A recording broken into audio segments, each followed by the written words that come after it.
Hey guys, it's Bro You Whack, and we finally got some new content in Overwatch 1. And no, it's not a brand new hero or a new map or game mode or anything to do with Overwatch 2. No. It's an update to the experimental mode.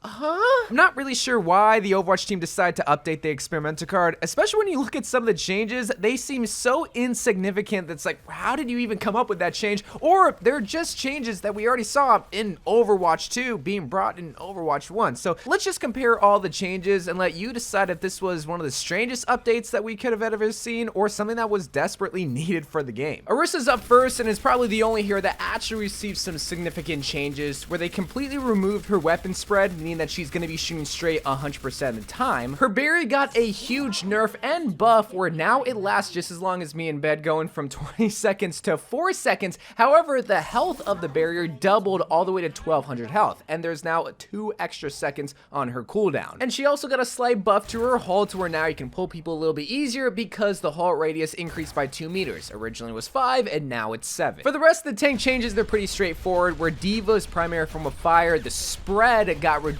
by 15%, meaning that it's a tighter shot. Reinhardt just got the Overwatch 2 version of his charge where now you're able to cancel the charge at any point during the charge duration. And for all those that have OCD, look away because Hammond got a buff to his knockback where it got increased by 36%. Really?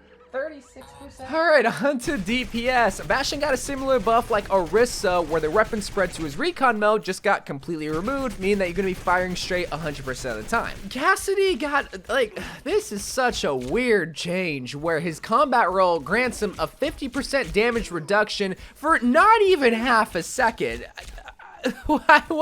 Alright, well, moving on to Sombra, she actually got some meaningful changes where now she does a lot more damage over time because the damage increased from 8 to 9, but her hack actually got the most meaningful change where the cast duration got decreased to half a second and the hack duration got nerfed where now it only lasts 3 seconds. But if you really like them EMPs, well, it now costs 15% less to get hit. Doomfist got a buff, as if we need more Doomfist buffs, where his seismic slam distance increased by 5 meters. There's some more weird changes. Pharah's reload now happens 0.3 seconds sooner than beforehand, but her concussion blast, this is actually a really good change. Now it deals 30% damage on a direct hit, not a splash hit, and it also deals 50% additional knockback on direct targets. So basically you're gonna be eating people off the map with Pharah a whole lot easier on experimental card. Junkrat mains rejoice because you got the changes that you needed for him to be meta, because the frag launcher projectile radius increased by 0.05 meters. What? How do you even measure that in Overwatch? Well, don't you fret, because the projectile speed of his steel trap increased by 5.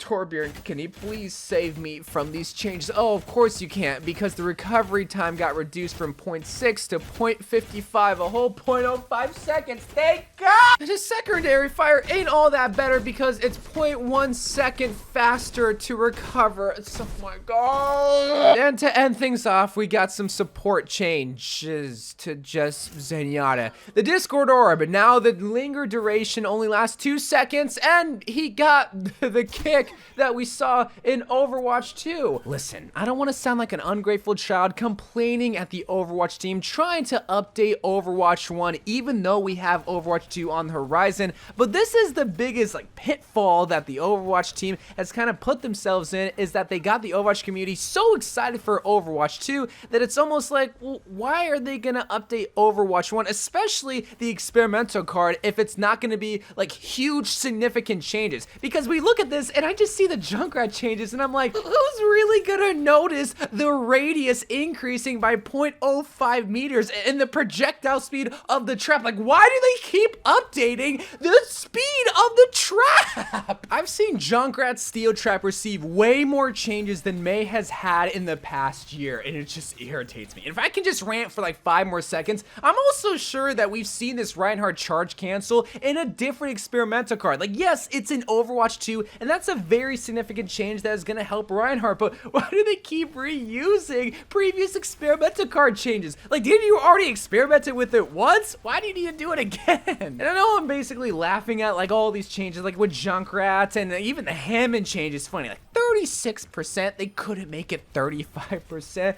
But I do want to point out like the Erisa change. Well, I can appreciate them trying to make Erisa a better tank right now in Overwatch 1. And if that's the only purpose of these changes is to make her better right now in Overwatch 1, it seems like insignificant because we already know of all the changes that are happening to Erisa come Overwatch 2. She's not going to have a shield. She's going to have a brand new javelin spin and a javelin throw. So why are they changing her shield right now when it's like kind of like a lost cause, it almost seems like. And if they're already bringing Overwatch 2 changes in Overwatch 1, like with Reinhardt's cancel charge and Zenyatta's kick, then why don't they just do the same thing with Erisa and bring the javelin spin and throw? And yes, I know it's a little bit different because they have certain animations that they had to make for Overwatch 2 in that engine, but I don't know, man. I just don't understand this experimental card. And remember, it's an experimental card. It's not a PTR update. I can't even remember the last time the PTR got updated, and it's also not changed to live servers. And I get it that they want to take some of these changes and experiment with it on the experimental card, but maybe it's just me, but when the experimental card first got introduced, we saw a bunch of changes like with Zarya's double bubble that eventually made its way into Overwatch 2, and I feel like that's what the experimental card should be used, not for these minuscule changes, not for Cole Cassidy's combat role getting a 50% damage reduction for 0.4 seconds. Like, that's not a significant change in my opinion, but Zarya getting double bubbles or Erisa shield change, like that's an actual good change, but that's just one hero, and Arisa's not the only hero that desperately needs to get changed. I mean, Symmetra needs to get changed, Brigitte I feel like needs to get changed, Roadhog especially needs to get changed as well. But even though they desperately need to get changed, they're probably going to get changed in Overwatch 2, so it just goes back in this circle of like, okay, if we're going to change a hero, let's just save it for Overwatch 2, but if we save it for Overwatch 2, what about Overwatch 1? Then it ruins the experience. It's just, I guess another reason why I'm also just frustrated with this update is the fact that this wasn't something that the Overwatch community really wanted, and this also is going to get people to come back to play Overwatch 1. It's not even going to get people playing Overwatch 1 excited to play the experimental card, with the exception of the Erisa change and the Fair change, because Fair's change is actually really fun. We've all kind of seen this beforehand, and they're all just minuscule changes, or they're just Overwatch 2 changes. Overall, if they're going to have employees testing out Overwatch 1 changes for the experimental card taken away from Overwatch 2 production, just don't. Just put those employees working on Overwatch 2, because that's what Overwatch players care about. Or at the very least, if you're going to have some of these changes, just put it on live servers. At least then it would make Overwatch 1 interesting, and then we have something to actually talk about and complain about and shake up this boring stale meta. Just overall focus on what the Overwatch community really cares about, and I understand that what we care about is Overwatch 2, and they just can't give it to us. I get that, but there's other things that they can also work on in Overwatch 1. Like they promised earlier in the year that we're gonna see way more legendary skins this year than any other retail year. We haven't seen that like at all. Like, I'm wondering where the legendary skins are coming from, unless the remix skins are the legendary skins. And if that's the case, and if we're getting experimental card updates like this, then Overwatch 1 is gonna struggle until Overwatch 2 comes out. But I don't think anybody's surprised by that fact. I think we've all accepted that, and we're all just on copium hoping that Overwatch 2 is a killer game with lots of hero reworks and even better new heroes. More than just Soldier. But anyway, until Overwatch 2 comes out, I guess we have the experimental card to play. Who's gonna be playing? Yeah, I didn't think so. I love you guys though. Thank you guys for watching. More Overwatch videos to come, and bye.